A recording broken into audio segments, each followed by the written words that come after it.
예, 말씀 찾아보겠습니다. 요한복음 2장 1절에서 11절까지입니다.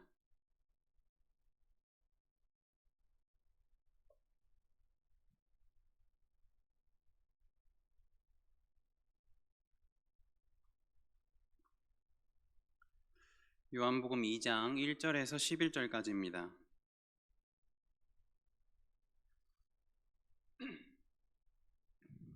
요한복음 2장 1절에서 11절까지입니다.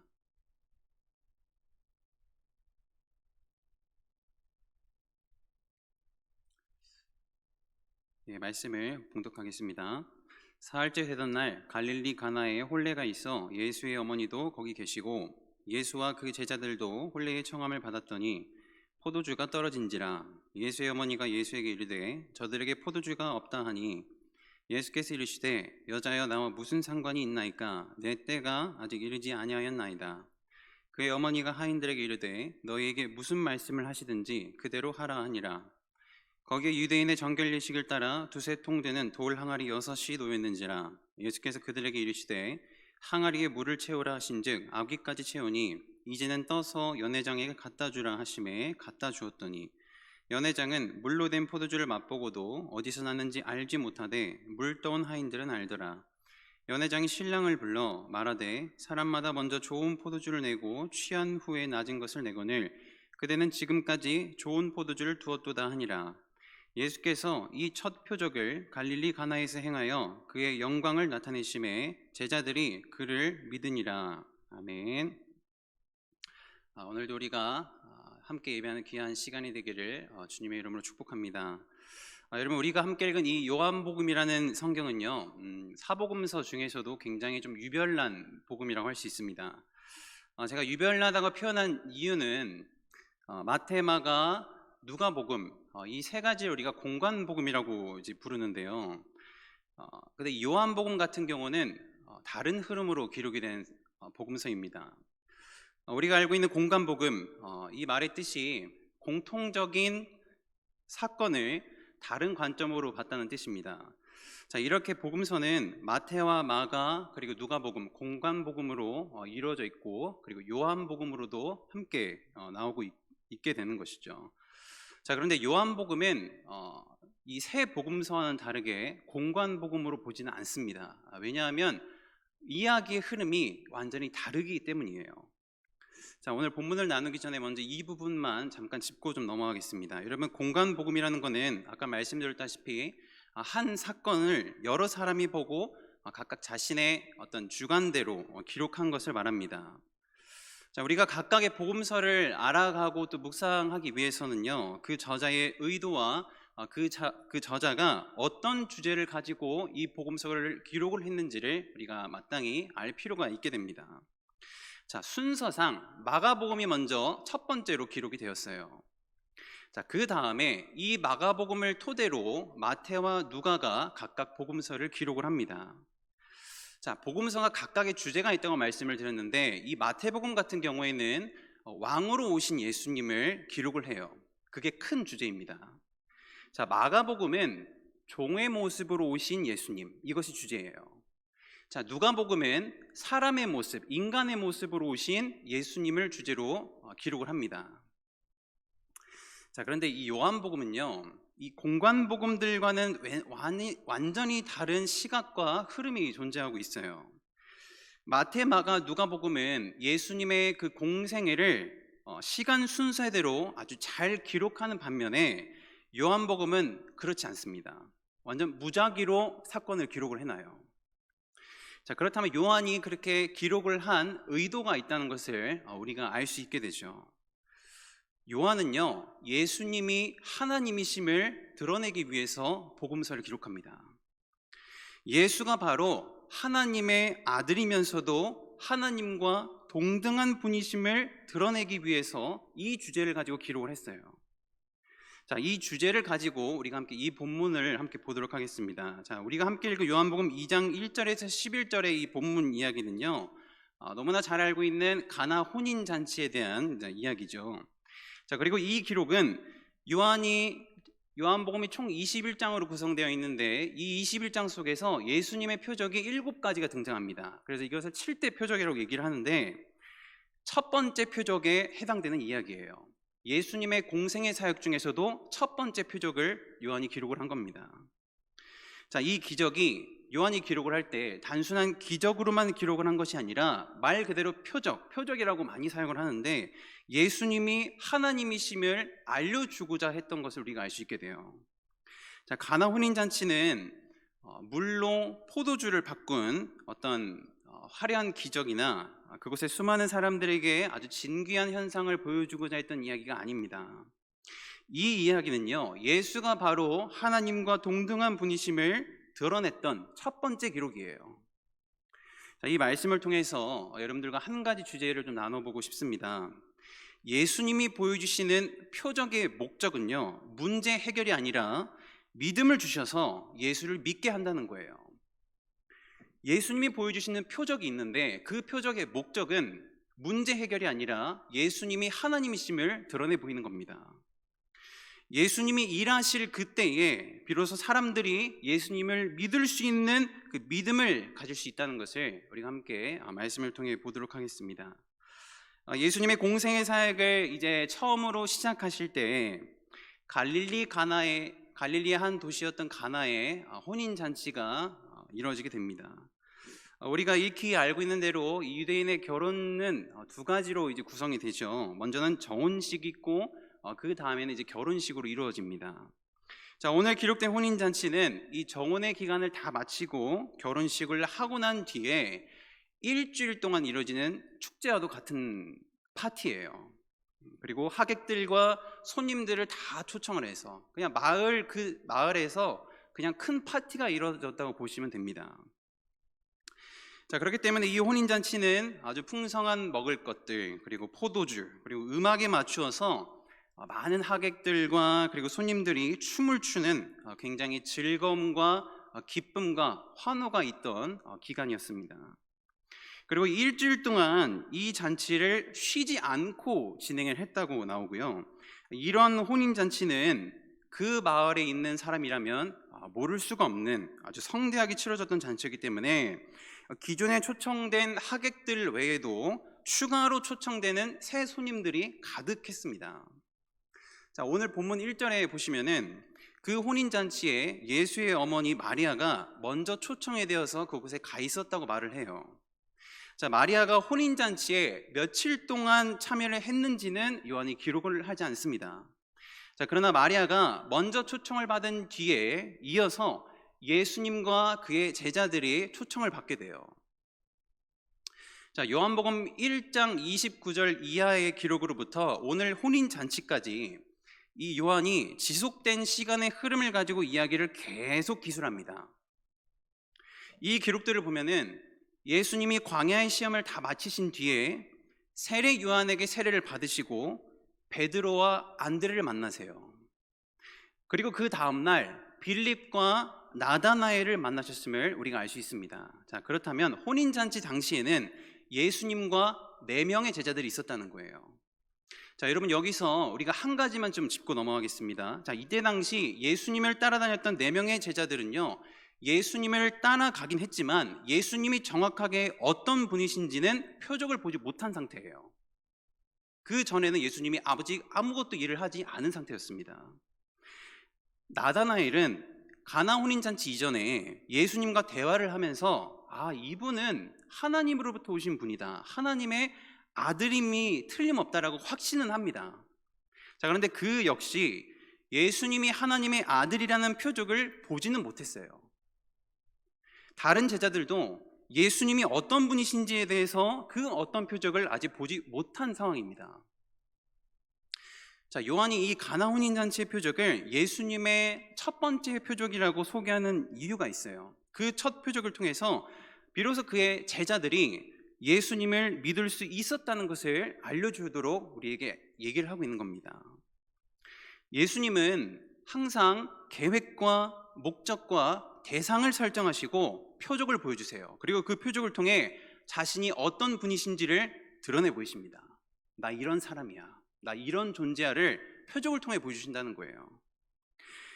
우리 예수님이라도 마음대로 능력을 막 발산하시거나 아무런 목적과 계획도 없이 자신을 드러내시는 분이 아니라는 얘기이죠. 가나 혼인잔치에서 이 예수님이 자신을 드러내기 위한 표적을 행하셨던 그 계획과 목적과 대상은요, 그의 제자들에게 맞춰져 있었어요. 자, 본문 3절을 우리 함께 볼게요. 예수님과 그의 제자들이 혼인잔치에 초청됩니다. 자, 그런데 마침 그때에 한 사건이 일어나게 돼요. 포도주가 떨어져요. 정확히 말하면 항아리에 저장되어 있던 포도주가 다 바닥에 났다는 뜻입니다. 여러분, 지금에야 우리가 결혼식을 하든 혹은 어떤 파티를 할 때에 음식이나 음료가 부족하면은 우리가 근처에 어떤 편의점이라도 가서 그것을 우리가 사올 수 있게 되죠. 자, 그런데 이때 당시에는 사정이 너무나 달라요. 특히 포도주는 물이 부족한 중동 국가에서는 굉장히 중요한 음료였습니다. 그래서 미리미리 포도를 수확할 그 시기에 수확을 해서 저장을 하고 미리 발효를 시켜야만 포도주를 만들 수 있었어요. 자, 그런데 지금 어떤 상황이죠? 혼인잔치예요, 혼인잔치. 여러분, 유대인들의 문화에 이런 말이 있습니다. 포도주가 떨어지면 기쁨이 없다 그래요. 포도주가 떨어지면 기쁨이 없다고 말합니다. 그 정도로 이 포도주의 효용 가치가 굉장히 높았다는 것이죠. 자, 그런데 일주일간 지속되는 그것도 가장 중요한 혼인잔치에서 이 포도주가 지금 바닥이 났다는 건요, 지금으로 말하면 망신도 이런 망신이 없는 거예요. 자, 포도주가 떨어지자 마리아가 그것을 발견하고 예수님에게 얘기를 합니다. 아마도 이 마리아가 혼인잔치에 하객으로도 초청을 받았지만 하객들을 섬기는 일들도 아마 맡았던 것 같아요. 자, 마리아가 예수에게 찾아가 이렇게 말합니다. 아들아, 포도주가 다 떨어졌단다. 어떡하지? 자, 그런데 예수님의 대답이 굉장히 애매모호하면서 독특합니다. 굉장히 좀 특이하게 말씀을 하시는데 제가 이 기록을 이해가 잘 되지 않아서 여러 본문들을 다 보고 원어로도 잘 이제 보게 되었는데, 이 기록을 제가 최대한 좀 살려서 원문에 비슷하게 그 뉘앙스를 토대로 좀 읽어드리면요, 이런 말입니다. 사랑하고 존경하는 어머니, 그것은요 저와 어머니에게 상관이 없는 일입니다. 제가 움직일 때가 아니에요. 이런 뜻이에요. 사랑하고 존경하는 어머니, 그 일은요 저와 어머니에게 상관이 없어요. 제가 움직일 때가 아닙니다 라고 예수님이 얘기를 하신 거예요. 자, 포도주가 없다고 말하는 이 마리아의 말에 예수님이 두 가지의 답변을 하시는데, 포도주가 바닥난 그 일이 예수님과 마리아에게는 전혀 상관없다고 하세요. 그리고 예수님이 일하실 때가 아직 오지 않았다고 말씀을 하십니다. 자, 포도주가 바닥난 일이 예수님과 그리고 마리아에게 상관이 없다는 이 말은요, 그 일에 관여할 만한 책임이 없다는 뜻이에요. 포도주가 부족하다는 것을 따지려면요, 누구에게 찾아가야 되냐면 신랑에게 찾아가야 돼요. 신랑이 그 파티의 주선자이기 때문입니다. 자, 그런데 두 번째로 대답하신 말이 참 의미심장한 말인데, 예수님이 말씀하신 이 말의 의미가 이런 의미입니다. 본문에 예수님이 나의 때가 아직 이르지 않았습니다 라는 이 말은요, 예수님이 일할 때와 일하지 않을 때를 구분을 한다는 얘기예요. 예수님이 일할 때와 일하지 않을 때를 지금 구분을 하고 있다는 뜻입니다. 자, 다른 말로 하면 포도주가 떨어졌다고 해서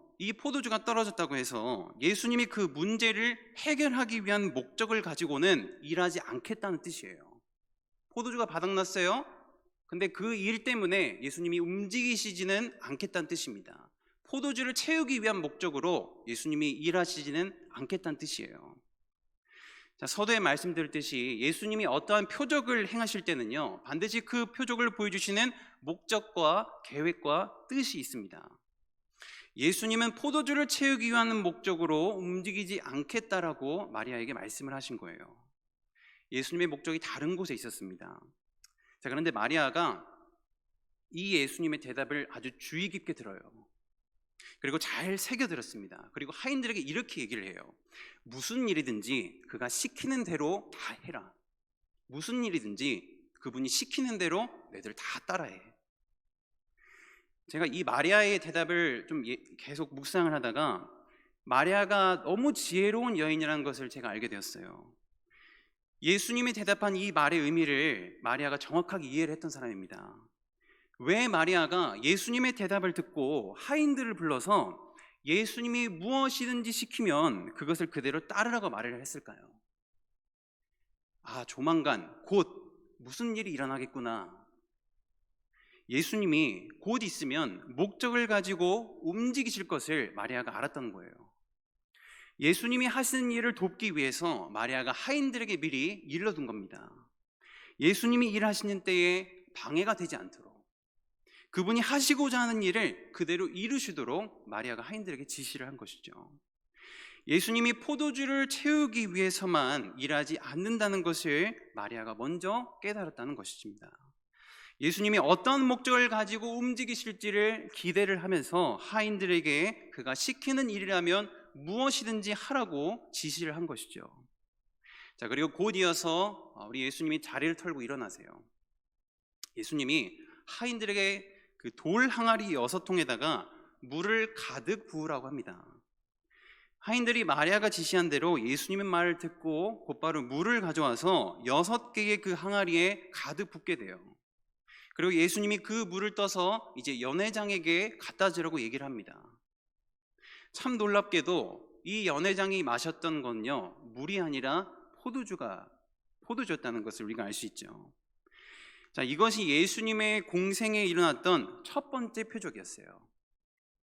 자, 여러분, 요한이 이 이야기를 기록한 목적에 대해서 오늘 본문 마지막에 이렇게 기록을 합니다. 예수께서 이 첫 표적을 갈릴리 가나에서 행하여 그의 영광을 나타내셨대요. 그의 영광을 나타내셨기 때문에 제자들이 그를 믿었답니다. 영광을 나타내시니 제자들이 그를 믿기 시작했대요. 예수님이 이 첫 번째 표적을 가나 혼인잔치에서 행하신 목적과 이유에 대해 요한이 지금 알려주고 있는 겁니다. 예수님이 물을 포도주로 바꾸신 것은요, 포도주가 떨어졌기 때문이 아니라 자신의 영광을 드러내기 위함이래요. 자신의 영광을 사람들에게, 제자들에게 드러내기 위함이라고 기록을 합니다. 예수님이 나타내고자 하는 이 영광은요, 예수님이 바로 하나님이심을 드러내는 거예요. 예수님이 평범한 사람이 아니라 하나님이심을 드러내는 것, 그것이 예수님이 말씀하신 영광을 드러내다라는 뜻입니다. 그리고 하나님이신 그분이 지금 하나님의 아들의 모습으로 오셔서 이 땅에 오셔서 수많은 사람들의 그 삶 가운데에 살아 계시다는 것을 보여주고 싶으셨던 거예요.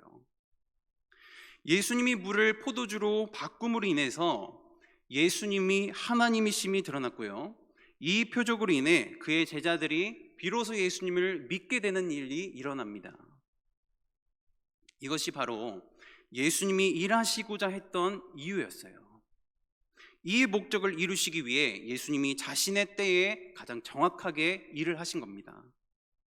예수님은요, 문제가 발생했을 때 그 문제를 해결하는 것을 자신이 할 일이라고 생각하지 않으셨어요. 문제가 발생했을 때 그 문제를 다 해결하는 것이 자신의 때라고 생각하지 않으셨던 분입니다. 자신이 하나님이심을 보이는 그것이 자신이 정말로 일할 때임을 알고 계셨던 분이에요. 그들에게 이 믿음을 주고자 하셨기 때문에 물을 포도주로 바꾸신 겁니다. 그들이 예수를 하나님으로 알도록 하기 위해, 믿음을 더하시기 위해 물을 포도주로 바꾸신 거예요. 제자들에게 믿음을 주시기 위한 예수님의 일하심이 이 표적의 주된 목적이라는 겁니다. 자, 요한이 기록한 이 표적은요, 모든 표적이 다 하나같이 예수님이 하나님이심을 드러내기 위해서 기록을 한 거예요. 눈에 보여지는 어떠한 화려한 기적이나 어떤 화려한 그런 것들만으로 그분의 목적이 드러나는 것은 아닙니다. 그 안에 담겨졌던 표적, 그 사인, 그 기적을 보여주고자 했던 예수님의 목적이 더욱 중요하다는 것을 요한이 알려주고 싶었던 겁니다. 여러분, 만약에 우리 예수님이 어떤 이 사람들의 이목을 집중시키는 것을 주된 목적으로 삼으셨다면요, 아마 사탄의 시험에서 돌을 빵으로 바꾸셨을 겁니다. 예루살렘 성전 꼭대기에서 그대로 착지하셨을 거예요. 그리고 5,000명 먹이셨잖아요. 5,000명 먹이신 것을 끝나지 않게 되죠. 온 이스라엘 백성들을 한 사람도 빠짐없이 떡과 물고기로 배부르게 하셨을 겁니다. 그리고 손가락 하나로 그들이 원하는 그 로마를 박살내셨을 거예요. 그리고 십자가에 달리시면서도 그곳에서 영광의 모습으로 내려오셨을 겁니다. 예수님은요, 단 한 번도 이 사람의 기대와 사람의 기준과 사람의 계획에 맞춰서 일하셨던 분이 아닙니다. 그분은 하나님이세요. 하나님이시고 하나님의 아들로 오신 분이기 때문에 오직 하나님의 때에 맞춰서 정확하게 일을 하셨던 분입니다. 자신이 움직여야 할 때와 그렇지 않을 때를 정확하게 아셨던 분이에요. 말씀을 하실 때도 있었지만 침묵하실 때도 있었습니다. 병자를 고치셔야 할 때도 있었지만 고치지 않을 때도 있었어요. 문제를 풀어주실 때도 있었지만 그대로 내버려 두실 때도 있었습니다. 이해하실 때도 있었지만 책망하실 때도 있었어요. 이 모든 일에 목적이 있었다는 것이죠. 자, 그러나 이 사람은요, 항상 우리 주님 앞에 자신의 그 현 주소를 들이밀면서 해결해 달라고 외치고, 또 주님이 일하실 때가 바로 이때라고 말하는 사람들이에요. 지금 나에게 문제가 터졌으니까, 예수님, 문제가 생겼으니까요, 이 문제를 해결하는 것이 주님이 할 일 아닌가요? 나의 이 문제가 있으니까 주님만이 이 문제 풀 수 있잖아요. 이 문제 해결하시는 분이 주님 아닌가요? 이것이 사람의 연약함이죠. 우리뿐만 아니라 성경의 그 수많은 인물들이 우리와 똑같은 모습입니다. 우리와 똑같은 모습으로 주님께 자신의 어떤 처지와 상황과 계획을 들이밀면서 주님의 일하심을 끝도 없이 간구했다는 것을 우리가 알 수 있어요. 사람이기에 연약하고 사람이기에 당장 이 상황과 이 문제가 해결되기를 바랬다는 것이죠. 자, 그러나 하나님은 사람의 뜻대로, 사람의 계획대로, 사람의 바람대로 일하시는 분이 아니셨습니다. 하나님의 일하심의 목적은 하나님을 드러내어서 사람들로 하여금 믿게 하는 거였어요. 여러분, 출애굽기에 보면은 모세가 나옵니다. 이 모세를 보면요, 이 하나님의 일하심의 목적이 사람과 얼마나 다른지를 우리가 조금이나마 좀 알 수 있게 되는데요, 그의 인생을 좀 요약을 하자면 이집트 왕자 40년, 목자로서 40년, 하나님의 종으로서 40년이었습니다. 자, 그런데 우리가 모세 입장에서 한번 생각을 해보면요, 이스라엘 백성들을 이집트에서 빼내오는 그 일을 아주 좋은 타이밍에 굉장히 드라마틱하게 할 수 있는 때는요, 모세가 이집트 왕자로 살았을 때예요. 실제로 모세도요, 그가 이집트 왕자의 신분으로 있을 때 자신이 가지고 있는 그 힘과 능력으로 이스라엘 사람들을 도우려고 했던 사람입니다. 왜? 자신이 이스라엘 사람이라는 것을 알고 있었기 때문이에요. 자, 그런데 모세가 이집트 왕자의 신분일 때는 하나님이 그에게 나타나지 않습니다. 만나주시지도 않아요. 그리고 일하시지도 않습니다. 자, 언제 그를 찾아오시죠? 그의 자존감이, 그의 자존심이 바닥을 쳤을 때, 그의 힘과 능력이 완전히 없어졌을 때, 하나님을 향한 믿음이 있지도 않을 때 하나님이 모세를 찾아오세요. 그때까지 하나님이 계속 기다리셨던 겁니다. 그분의 때와 계획을 이루시기를 아직은 주저하셨던 거예요. 80세가 된 모세가 여러분 얼마나 황당했을지 좀 상상이 되시죠? 자, 그나마 힘과 능력과 권세가 있었던 그 왕자의 시절에 하나님이 모세를 만나 주셨다면, 하나님의 모세를 찾아오셨다면 얼마나 좋았을까요? 왕자의 신분으로 그 하나님의 힘을 힘입어서 이집트에서 이스라엘 백성들을 멋지게 빼내왔으면 얼마나 좋은 그림이냐라는 질문입니다. 자, 그런데 하나님은 이 모세가 왕자의 신분이 아니라 가장 천하고 약했던 그 목자의 신분으로 바뀌어져 있을 때 그를 부르시고 그를 만나 주셨던 분이에요. 그를 통해 하나님은 수많은 표적과 기사를 이스라엘과 그 이집트 온 땅에 보여주십니다. 자, 모세가 이집트 왕이 절대로 백성을 보내지 않을 거라고 하나님께 호언장담을 하고 백성들이 자신의 말을 듣지 않을 거라고 얘기를 했지만 하나님의 목적과 계획을 가지고 그 때에 맞게 일을 하셨고요, 구원을 나타내 보이셨고, 이 놀라운 사건을 본 그 이스라엘 백성들이 하나님을 비로소 믿게 되고 하나님을 알아가기 시작합니다. 하나님이 일하시기 시작하고 표적을 보여주시고 기적과 기사를 보여주시니까 이스라엘 백성들이 비로소 하나님을 믿기 시작해요. 그리고 그 하나님을 알아가기 시작합니다. 사랑하는 성도 여러분, 예수님의 이 첫 표적은요, 예수님 자신이 하나님으로부터 오신 분임을 드러냈고요, 제자들이 예수님을 믿는 사건으로 이제 마치게 됩니다. 예수님은 단순히 이 바닥이 나버린 이 포도주를 채우는 일에 목적을 두지 않으셨고요, 제자들에게 믿음을 주기 위한 목적과 뜻을 가지고 자신의 때에 맞춰서 일하셨던 분입니다. 주님은 아주 신실하게 자신의 때에 주님 자신을 하나님으로 나타내시는 분이에요. 주님의 일하심은 사람으로 하여금 주님을 믿도록 만듭니다. 우리가 스스로 믿을 수가 없잖아요. 그런데 우리는요, 때때로 주님을 믿는 믿음보다도 우리의 현실의 문제를 앞세우기 너무나 바쁜 경우가 많은 것 같아요. 주님이 보여주시는 일의 목적보다도 문제 해결에 관심을 더 가집니다. 주님이 일하시는 때보다도 나의 문제가 해결받을 때를 더 기다려요. 하루빨리 내 물질이 채워졌으면 좋겠고, 좋은 직장을 좀 구했으면 좋겠고, 너무나 지긋지긋한 이 코로나가 빨리 종결되었으면 좋겠고, 내 자녀들이 오늘 당장이라도 하나님을 인격적으로 만났으면 좋겠고, 너무나 답답한 나의 이 진로가 열려지기를 구하고, 하나님께 위대하게 쓰임받기를 구하고, 수많은 그 문제들을 해결받기를 바랍니다. 이것이 저와 여러분들의 솔직한 기도 제목이기도 하죠. 주님이 우리에게 가장 바라시고 원하시는 모습은 무엇일까요? 주님이 지금 오늘 우리에게 가장 바라시는 모습은 어떤 모습일까요? 여러분, 내 문제, 내 환경보다도 더 중요한 건요, 주님이 누구신지를 알고 믿는 겁니다. 주님은 내가 문제를 해결하는 것보다도 주님이 도대체 어떤 분이신지, 그 주님이 어떤 분이신지를 누구보다 알기를 바라세요. 우리의 주인이시기 때문입니다. 그 주님을 끝까지 믿으면서 깊이 알게 되기를 간절히 바라신다는 거예요. 하나님의 자녀들, 주님을 믿는 그리스도인들은요, 문제에 집중하지 않습니다. 그 문제에 집중하는 자들이 아니라 문제 너머에 있는 주님을 보고 믿으면서 주님의 일하시는 때를 기다리는 자들이에요. 날마다 나 자신이 흔들리지 않도록 믿음을 구하는 자들이고, 주님이 우리의 주인이심을 고백하면서 주님의 일하심을 믿고 신뢰하는 자들입니다.